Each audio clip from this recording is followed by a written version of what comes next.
معايا كيلو من اللبن هحط عليه 4 معالق من النشا، كل كوبايه من اللبن عليها معلقه من النشا، واحط تلت الكوبايه سكر او حسب التحليه، وربع المعلقه كده بسيط خالص من الفانيليا او الفانيليا السائله اللي يريحك، وارفعهم على النار لما المهلبيه تلف وتستوي معايا بقى. لو ما عندكيش خالص فاكهه ولا اي حاجه تحطيها في المهلبيه بتاعتك او الكاستر، بجيب باكوين بسكوت ساده كده، الباكو ب5 جنيه يعني 10 جنيه، هيعمل لك احلى حلو معاكي في الحشو المهلبيه او الكاستر او الجيلي.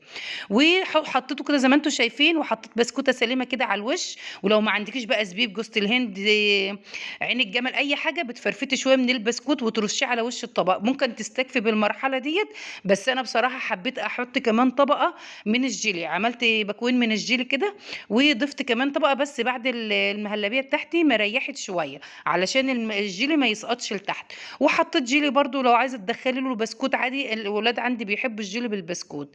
ده كان فيديو النهارده.